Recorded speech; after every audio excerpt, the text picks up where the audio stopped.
مزید اسلامی بیانات کے لیے مفتی ثاقب خلیل یوٹیوب چینل کو سبسکرائب کریں۔ رخ مصطفیٰ کو دیکھا تو دیوں نے جلنا سیکھا، رخ مصطفیٰ کو دیکھا تو دیوں نے جلنا سیکھا، یہ کرم ہے مصطفیٰ کا کہ شب غم نے ڈھلنا سیکھا، یہ زمین رکی ہوئی تھی یہ فلک تھما ہوا تھا، چلے جب میرے محمد تو جہاں نے چلنا سیکھا، کونین کی تخلیق کا مولا تو سبب ہے، اسلام کا مفہوم تیرے در کا ادب ہے، طٰہٰ سے عیاں ہے تیری سیرت کا قصیدہ، قرآن میں یاسین تیرا نام و لقب ہے، والفجر کا مطلب تیرے چہرے کی تلاوت، واللیل تو مولا تیری زلفوں کا ادب ہے۔ نام محمد سے خوشبوئے وفا آتی ہے، ان کے روضے سے امتی امتی کی صدا آتی ہے، جب بھی بیٹھتا ہوں مدینے کی گلیوں میں ایسے لگتا ہے کہ جنت سے ہوا آتی ہے، پڑھو ہر دم درود ان پر لیاقت ہو تو ایسی ہو، علی بابا نبی نانا شرافت ہو تو ایسی ہو، پڑھو ہر دم درود ان پر لیاقت ہو تو ایسی ہو، علی بابا نبی نانا شرافت ہو تو ایسی ہو، سر نیزے پہ حضرت نے سنایا یوں کلام اللہ، ملائک بھی ہوئے حیران تلاوت ہو تو ایسی ہو، انہیں جو امت وفا نہیں کیتا قرآن لب کو جدا نہیں کیتا، انہیں جو امت وفا نہیں کیتا قرآن لب کو جدا نہیں کیتا، حسین تاوہ سفر نمازی جہد بھی سجدہ قضا نہیں کیتا، اے پھل کدہ بھی بارہ نہیں ہوندا، اے پھل کدہ بھی بارہ نہیں ہوندا، سمندر دا یارو کنارہ نہیں ہوندا، جھڑا بھی نبی تے درود پڑھ دے انہیں خبر دے اندر اندھارا نہیں ہوتا۔ مل کر نماز والا عقیدت محبت کے ساتھ درود پاک پڑھیں۔ اللہم صلی علی محمد وعلی آل محمد کما صلیت علی ابراہیم وعلی آل ابراہیم انکا حمید مجید۔ کم سمجھ ہے، بس دو باتیں ہیں، آپ سمجھ رہے ہیں، اگر آپ جامع بھی پوچھے جو گئے تھے یا کچھ سن کے آئے ہو تو آپ کہنا مولوی صاحب نے دو باتیں کی تھی۔ ایک بات یہ ہے کہ قرآن مجید عظیم کتاب ہے، دوسری بات یہ ہے کہ قرآن مجید اس دور کی مظلوم کتاب ہے۔ قرآن مجید عظیم تو اس قدر ہے کہ یہ عظمتوں کی معراج کو چھو رہا ہے، قرآن مجید تو عظیم اس قدر ہے کہ دنیا کا کوئی ادیب خطیب اس کی عظمت کا مقابلہ کر نہیں سکتا۔ جیسے ہمارے نبی کریم صلی اللہ علیہ وسلم سارے نبیوں کے سردار ہیں، قرآن مجید ساری کتابوں کی سردار ہے، جیسے اللہ کے نبی کے بعد کوئی نیا نبی آ نہیں سکتا، اللہ کے کلام کے بعد کوئی اور قرآن کوئی اور کلام آ نہیں سکتا، اللہ نے کتابوں کی سرداری کا تاج قرآن کو نصیب فرمایا، اور اتنی عظیم ہے کہ جو بھی اس قرآن مجید کے ساتھ وابستہ ہو جاتا ہے، جس کو قرآن کے ساتھ نسبت ہو جاتی ہے، یہ قرآن اس کو بھی عظیم بنا دیتا ہے۔ آپ دیکھیں چھوٹا سا کپڑا دکان پہ پڑا ہوتا ہے آدھے میٹر کا، جس کی کوئی قیمت نہیں ہوتی ہے، آپ شادی کے کپڑے لے کر دکاندار کو کہتے ہیں یار یہ آدھا میٹر دینا، وہ پوچھتا ہے آدھا میٹر کا تو قمیض نہیں بنتا، شلوار نہیں بنتی، آپ کیا کریں گے؟ جواب ملتا ہے جی قرآن مجید کا غلاف بنائیں گے۔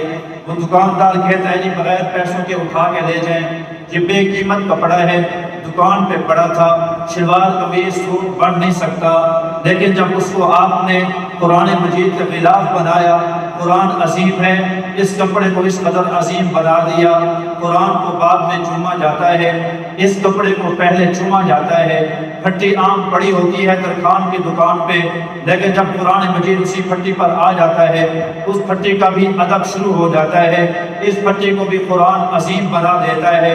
قرآن ایک موچی کے سینے میں آ جائے، آپ دیکھیں کہ پہلے ایک موچی ہوتا ہے، جب موچی کا بچہ قرآن مجید پڑھ لیتا ہے اللہ پاک اس کو مصلی کا امام بنا دیتے ہیں۔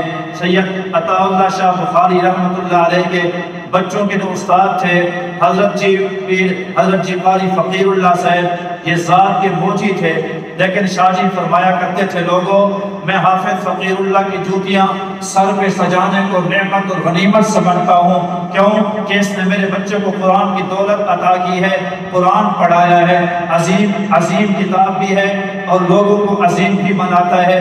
زیادہ لمبی بات نہ کروں تو آپ نبی کریم صلی اللہ علیہ وسلم کی سیرت طیبہ آپ پڑھنا، آپ کو پتہ چلے گا کہ جب تک قرآن نہیں آیا تھا حضور کو ساری دنیا محمد بن عبداللہ کہتی تھی، محمد بن عبداللہ بن عبد المطلب کے نام سے پکارتی تھی۔ جب حضور غار حرا کے اندر گئے پھر قرآن مجید اتارنا شروع ہوا، اقرأ بسم ربک الذی خلق خلق الانسان من علق اقرأ وربک الاکرم، ابتدائی 5 آیات نازل ہوئی، پھر اس کے بعد حضور سیدھا محمد بن عبداللہ سے محمد الرسول اللہ بن گئے۔ قرآن نے حضور کو محمد الرسول اللہ بنا دیا۔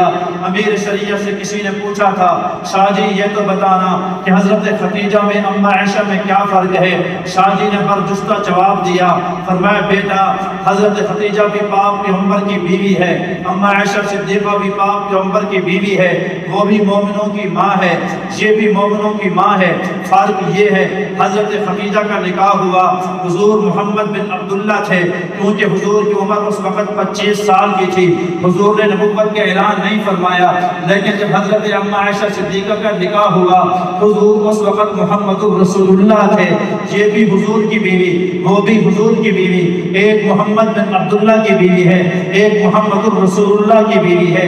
یہ قرآن مجید ایسا عظیم ہے، اور میں آپ کو اس بات کا اظہار کرتا چلا جاؤں، معلومات میں دوں کہ مجھے آپ کو پڑھانے کے لیے استاد چاہیے۔ حضرت قاری عبدالہادی صاحب کو پڑھایا، محترم ہمارے استاد قاری محمد امین صاحب نے، استاد قاری امین صاحب کو بھی ان کے استاد نے پڑھایا ہوگا۔ آپ میں سے ہر ایک کا کوئی نہ کوئی ٹیچر ہوگا، ہر ایک کا کوئی نہ کوئی پروفیسر استاد ہوگا جس نے آپ کو میتھ پڑھائی ہوگی، سکول کی کتابیں پڑھائی ہوگی، مدرسے میں پڑھایا، قرآن پڑھایا۔ لیکن عزیز دوستو یاد رکھنا پاک پیغمبر وہ ذات ہیں جس کو پڑھانے کے لیے کوئی ٹیچر نہیں ہوتا، کوئی استاد نہیں ہوتا، دنیا کو کوئی بندہ پاک پیغمبر کو پڑھا نہیں سکتا، بلکہ پیغمبر کو پڑھانے والا کون ہوتا ہے؟ اللہ خود پیغمبر کو پڑھاتا ہے۔ اللہ نے کہا جبریل جا میرے پاک پیغمبر کو قرآن سنا، جبریل آئے اور لمبی آیات پڑھنا شروع کر دی، پاک پیغمبر پڑھے ہوئے تھے نہیں، پاک پیغمبر امی تھے۔ اللہ کی نبی نے سوچا کہ لمبی صورتیں ہیں، کہیں ایسا نہ ہو بھول جاؤں، امت کو آدھی سنا پاؤں آدھی سنا نہ پاؤں، تو میرے محبوب جلدی دہرانے لگے، زبان مبارک کو حرکت دینے لگے کہ دہراؤں گا تو یاد ہو جائے گی۔ اللہ نے فرمایا پیچھے مدنی لا تحرک به لسانک لتعجل به، آپ اپنی زبان کو حرکت نہ دیا کریں، قرآن سننا آپ کا کام ہے، تیرے سینے میں قرآن محفوظ کر دینا رب العلا کا کام ہے۔ اللہ نے فرمایا سنقرئک فلا تنسى، دنیا کے استاد پڑھاتے ہیں، محنت کرتے ہیں، دن رات جگہ کے بچوں کو تہجد کے ٹائم اٹھاتے ہیں، لیکن ایک موڑ آتا ہے بچے کو منزل بھول جاتی ہے۔ میرے محبوب سنقرئک فلا تنسى، میں آپ کو ایسا یاد کرواؤں گا کہ آپ قرآن بھولیں گے نہیں۔ اللہ نے قرآن میں کہا طٰہٰ ما انزلنا علیک القرآن لتشقیٰ، تو میرے محبوب اتنا تو قرآن نہ پڑھا کر کہ اپنے آپ کو مشقت میں ڈال دیتا ہے۔ اللہ کے نبی ساری رات قرآن کی تلاوت کرتے تھے، سارا دن قرآن کی تلاوت کرتے تھے۔ اما عائشہ صدیقہ طاہرہ طیبہ کہا کرتی تھی میرے محبوب کیا بات ہے آپ اتنے قرآن کی تلاوت کرتے ہیں، آپ تلاوت کے ٹائم اتنا آنسو بہاتے ہیں کہ آپ کی داڑھی مبارک تر ہو جاتی ہے۔ میرے محبوب کیا بات ہے ساری رات قیام میں کھڑے ہوتے ہیں، پاؤں مبارک سوج جاتے ہیں، جبکہ اللہ نے قرآن میں فرمایا لیغفر لک اللہ ما تقدم من ذنبک وما تأخر، اللہ نے اگلی پچھلی تمام تر لغزشیں اللہ نے معاف فرما دی ہیں۔ اللہ نے آپ کو ساقی کوثر بنایا، اللہ نے آپ کو شافی محشر بنایا، اللہ نے آپ کو مقام محمود نصیب فرمایا، اللہ نے آپ کو شفاعت کبریٰ کا تاج نصیب فرمایا، پھر اس قدر کیوں روتے ہو؟ میرے محبوب کہا کرتے تھے عائشہ میں اللہ کا شکر ادا کیوں نہ کروں جس نے ایک یتیم امی کو اللہ نے نبی بنا دیا جس کو پڑھنا نہیں آتا تھا، اللہ نے قرآن کی دولت نصیب فرما دی۔ پھر میں کیوں نہ کہوں سب سے پہلے مشیت کی انوار سے نقش روئے محمد بنایا گیا، پھر اسی نقش سے مانگ کر روشنی بس میں کونوں مقام کو سجایا گیا۔ مجھے ہو حشر کا ڈر کیوں ہے قاسم، میرا آقا ہے وہ، میرا مولا ہے وہ جس کے قدموں میں جنت بسائی گئی، جس کے ہاتھوں سے کوثر لٹایا گیا۔ سبحان اللہ۔ قرآن عظیم کتاب بھی ہے، قرآن مظلوم کتاب بھی ہے۔ عظیم تو اس قدر ہے کہ میرے نبی نے پڑھا تو اللہ نے محمد الرسول اللہ بنا دیا۔ حضرت عبداللہ بن ابی قحافہ ایک مکے کا تاجر آیا، پیغمبر نے قرآن پڑھ کے سنایا، قرآن پڑھنا شروع ہوا، دنیا نے ابو بکر صدیق کے نام سے متعارف کروایا۔ سیدنا عثمان ذی النورین آیا تو تھا ایک تاجر بن کر، مالدار بن کر، لیکن قرآن مجید کا شوق ہوا جناب قرآن مجید کو سینے سے لگایا، اللہ تعالیٰ نے ذی النورین بنا دیا۔ آیا تو تھا ایک کھیلتا ہوا بچہ، لیکن قرآن مجید سنا، قرآن مجید کی بارش دل پہ ہوئی، اللہ نے آپ کو علی المرتضیٰ شیر خدا بنا دیا۔ قرآن پڑھنے کے لیے آیا تھا عبداللہ بن مسعود، چھوٹی چھوٹی پنڈلیاں، پتلی پتلی پنڈلیاں، بکرا چراتا ہوا آیا تھا، لیکن باپ پیغمبر قرآن کی تلاوت سنائی، قرآن نے دل پہ اثر کیا، فقیہ امت بن گیا۔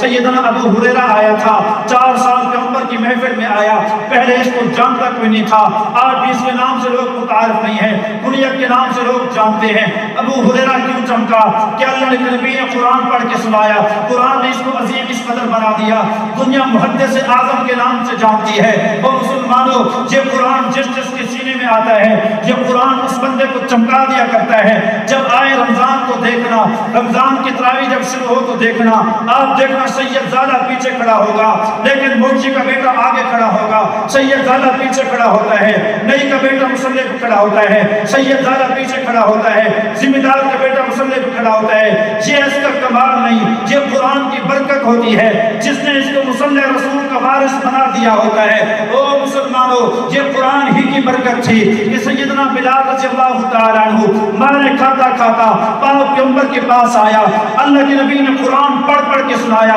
قرآن سینے کے ساتھ لگایا، اس قدر بلال عظیم ہو گیا، وہ چلتا تو مکے کی گلیوں میں تھا، اللہ اس کی جوتوں کی آہٹ جنت کی حوروں کو سنایا کرتا تھا۔ یہ قرآن بڑی عظیم کتاب ہے، اور یہ قرآن، یہ بچے بیٹھے ہیں، میں یہ بات بچوں کے لیے خاص طور پر سنا رہا ہوں۔ سکول میں پڑھنے والے بچوں کے لیے ہمارے پاس یونیفارم ہے، سکول میں بچے پڑھنے والوں کے لیے ہمارے پاس وین کے پیسے ہیں، سکول میں پڑھنے والے بچوں کے لیے ہمارے پاس روز مرہ ان کی خرچی کے پیسے ہیں، سکول میں بچے جو پڑھتے ہیں، سکول میں پڑھنے کے لیے ہمارے پاس فیس کے پیسے ہیں، سکول میں جو بچہ پڑھتا ہے اس کے لیے ہمارے پاس روز نئے بوٹ پالش کر کے دیتے ہیں۔ لیکن قرآن والے جب ہمارے مدرسے میں آتے ہیں، آپ کسی کا کاٹن کا جوڑا دیکھ لیں، آپ کسی کا اچھا جوتا دیکھ لیں، اچھا جوتا ماں باپ کو دینے کے لیے میسر نہیں ہوتا، اچھا کپڑا پہنانے کے لیے میسر نہیں ہوتا، اچھا کھانا مدرسے کے اندر میسر نہیں ہوتا، کیونکہ قرآن ملتا اسی کو ہے جس کو بھوک نبھانا آتا ہو، قرآن کی دولت ملتی اسی کو ہے جو غربت، جس نے غربت دیکھی ہو۔ مدرسے کے اندر جب بچے آتے ہیں، ان کو دھلا ہوا کپڑا نہیں ملتا، ماں کی پکی ہوئی روٹی نہیں ملتی، باپ کا سر کے اوپر شفقت کا سایہ نہیں ملتا، بہن کا پیار محبت نہیں ملتی، یہاں مسافری ہوتی ہے۔ لیکن عزیزو، یہ قرآن آتا ہی انہیں کے پاس ہے جو یہ قربانیاں دیتے ہیں۔ پھر جب قرآن پڑھ کے تم جاؤ گے، دنیا آپ کے قدموں کے اندر جوتے سیدھے کرنے کو بھی غنیمت جانے گی۔ یہ قرآن ہمیشہ غریبوں کے پاس آیا۔ میں آپ کو اور نہ سناؤں تو ایک مثال اکثر بیشتر سناتا ہوں بچوں۔ یہ ہمارے محمد پور کے ساتھ ریت باغ والا علاقہ ہے، ریت باغ والا، وہاں ایک درویش گزرے ہیں، مولانا فضل الہی قریشی رحمۃ اللہ علیہ، آج کل ان کے پوتے ہیں مولانا عمر قریشی رحمۃ اللہ علیہ، یہ یہاں سے منتقل ہو کے کوٹ پدو کے اندر خانقاہ بنائی ہے۔ ان لوگوں نے قدر نہیں کی، ان لوگوں نے اس علاقے کو چھوڑ کر بزرگ وہاں آباد ہوئے۔ مولانا دوست محمد قریشی رحمۃ اللہ علیہ، مولانا فضل الہی قریشی رحمۃ اللہ علیہ کے بیٹے تھے۔ فرمایا میں ابھی 6-7 سال کا تھا، ابھی اتنا ہوش بھی نہیں سنبھالا تھا، میری اماں کو میرے ابے نے کہا بیٹے کو تیاری کرا، کپڑوں کا شاپر بنا، اس کو میں نے مدرسہ چھوڑ کے آنا ہے، بر صغیر ہندوستان کی دارالعلوم دیوبند میں چھوڑوں گا۔ تو ماں کہنے لگی بچہ چھوٹا ہے، ابھی تک تو اس کو کچھ پتہ بھی نہیں ہے، باہر نکلا نہیں ہے، یہ باہر کیسے مسافری کرے گا؟ تو کہا رو نہ، اللہ کی خاطر قربانی دے لے، سینے پہ پتھر رکھ لے، بچے کو مسافری کٹوا، اگر قرآن پڑھ کے آ گیا ہم زندہ ہوئے، خدا کی قسم آسمانوں سے قرآن کا نور اترتا اپنی آنکھوں سے دیکھے گی۔ اگر ہم قبر کے اندر چلے گئے، ہم بعد میں جائیں گے، بچے کا قرآن پہلے قبر میں پہنچا ہوگا۔ جب یہ باتیں سنی تو اماں کو تسلی ہوئی، آخرت کو سامنے رکھا۔ جگر کا ٹکڑا کاٹ کے دینا 7 سال کا آسان نہیں ہوتا۔ اس ماں نے روتے کانپتے بچے کا شاپر بنایا، بچے کو تیار کیا، الوداع کہا، بچے کو سینے سے لگایا، بچے کو جدا کیا۔ بچہ روتے روتے پہنچا، مدرسے کے اندر پہنچا تو مدرسے والوں نے کہا کہ جی آپ نے دیر کر لی، حضرت جی آپ جلدی آتے، ہمارے پاس رہائش کا انتظام نہیں، ہمارے پاس کھانے کا انتظام نہیں، ہمارے پاس داخلے مکمل ہیں۔ فرمایا جی میں بڑی دور سے آیا ہوں، مہربانی کریں۔ کہا جی ایک شرط میں داخلہ ہے، رہائش اپنی کرو، کھانا اپنا کرو، صرف ہم قرآن پڑھائیں گے، قرآن کی دولت اس کے سینے میں انشاءاللہ آ جائے گی۔ کہا رزق کا ذمہ تو اللہ نے لیا، رہائش اللہ انتظام کرے گا، کوئی بات نہیں، بچے کو پڑھائیں، یہ قرآن پڑھے۔ 7 سال کا بچہ جب باپ نے جملے کہے ہوں گے، جس کی مار دوسرے وطن پہ ہوگی ماں، اس کے سینے پہ کیا گزری ہوگی۔ کہا باپ نے پلٹ کر 2 آنسو بہائے، مڑ کے نہیں دیکھا، باپ چلا گیا۔ میں 12 بجے تک روتا بھی رہا، 7 سال پڑھتا بھی رہا۔ پہلا دن مشکل سے کٹا، 12 بجے گھنٹی بجی، گھنٹی کھانے کی تھی، بھوک سے پیٹ میں چوہے دوڑ رہے تھے، پڑھ پڑھ کے بھوک بہت شدید لگ چکی تھی۔ دسترخوان لگا، عزیزو سارے بچے دسترخوان پہ بیٹھ گئے۔ وہ بچہ منڈی دوست محمد قریشی رحمۃ اللہ علیہ فرماتے ہیں میں آیا دسترخوان کے اوپر کھڑا ہو گیا تو کوئی دوست ہو جو مجھے بلائے آ دوست محمد روٹی کھا، لیکن ہر ایک کی روٹی پوری تھی، کسی نے مجھے صلاح نہ لگائی، میری آنکھوں میں آنسو ہیں، بھوک سے نڈال ہوں، پھر مجھ سے رہا نہ گیا، میں وہاں سے اٹھا اور گیٹ پہ بیٹھ گیا۔ بھوک آتی ہے تو اللہ قرآن کی دولتیں نصیب فرماتا ہے، یہ غربت تم دیکھو گے اللہ تم کو ایسا چمکائے گا کہ تمہارے وہم و گمان کے اندر نہیں ہوگا۔ بولے دوست محمد کہتے ہیں میں جا کے گیٹ کے اوپر بیٹھا، سسکیاں جاری ہیں، آہستہ آہستہ میری چیخیں نکل گئی، جب میں رویا آنسو گرے تو میں ایک دروازہ کھلا، ایک بوڑھی آئی، پوچھا ہو بیٹا کیوں رو رہا ہے؟ میں نے بجائے بتانے کے مزید رونا شروع کر دیا۔ وہ بیوی اٹھی، اس نے مجھے سینے سے لگایا، سینے کے ساتھ لگا کے پیار بھرا شفقت بھرا ہاتھ پھیرا، کہا بیٹا بتا تسی روتا کیوں ہے؟ کہا ماں میری اماں نے وہاں محمد پور میں چھوڑ دیا، ابے نے مسافری کے اندر چھوڑ دیا، مدرسے والوں نے روٹی نہیں دی، آج رہائش کا انتظام نہیں، بھوک کی وجہ سے رو رہا ہوں۔ کہا میرا لال، میرا لخت جگر، نور نظر، بھوک کی وجہ سے نہ رو، میری بھی اولاد نہیں، 2 روٹیاں مجھے ملتی ہیں، میں روٹی مزدوری کرتی ہوں، 1 روٹی تجھے دوں گی، 1 روٹی میں کھاؤں گی، صبح بھی 1 روٹی دوں گی، شام کو 1 روٹی دوں گی، پڑھ اللہ کا قرآن، تو اللہ کا قرآن پڑھے گا میری کامیابی کا سبب بنے گا۔ فرمایا قربان جاؤ اس بی بی کے روکے پر ڈپٹی پر، کبھی ایسا نہیں ہوا کہ میں پہلے پہنچا ہوں اماں بعد میں پہنچی ہو، جب چھٹی ہوتی تو اماں اپنے دوپٹے کے پلو کے اندر 1 روٹی باندھ کے کھڑی ہوتی، وہ مجھے دیتی، میں پانی کے ساتھ روٹی کھاتا، اماں کے لیے دعائیں کرتا اور پھر آ کر کلاس میں بیٹھ جاتا۔ میں نے قرآن مجید مکمل کیا، پھر جب قرآن کی دستار بندی ہو رہی تھی میں نے کہا جاؤں اماں کو مبارکباد دوں، جب میں گیا تو لوگ اکٹھے تھے، دروازہ بند تھا، میں نے پوچھا کس چیز کا رش ہے؟ کہا دوست محمد جو بوڑھی تجھے روٹی دیتی تھی اس بوڑھی کا رات کو جنازہ اٹھ گیا، وہ فوت ہو گئی، آج اس کے جنازے کے لیے لوگ آئے ہوئے ہیں۔ کہا ربا تیری حکمتیں تو جانتا ہے، تو بڑا عظیم ہے ربا، ربا تو نے اماں کو وہاں پر بٹھا دیا، ابا جدا کر دیا، ایک بیوی تھی جس کو ماں بھی کہتا ابے کا پیار بھی ملتا، تو نے اس کو بھی سنبھال لیا، دوسرے سال داخلہ ہو گیا، قرآن پڑھے، عالم بنے، پھر پیر بنے، پھر اللہ نے بڑی دنیا دکھائی، پھر حج بیت اللہ کی سعادت نصیب ہوئی، مدینہ شریف گئے، ریاض الجنہ کے اندر پہنچے، درود پڑھتے پڑھتے آنکھ لگ گئی، نیند آئی تو دیکھا خواب کے اندر جنت کا سما ہے، ماحول ہے، ایک تخت ہے، تخت کے اوپر ایک شہزادی ہے، نورانی لباس پہنا ہوا ہے۔ بڑی دوست محمد نے پوچھا تو کون ہے؟ کہا دوست محمد مجھے نہیں پہچانتا۔ میں نے کہا نہیں،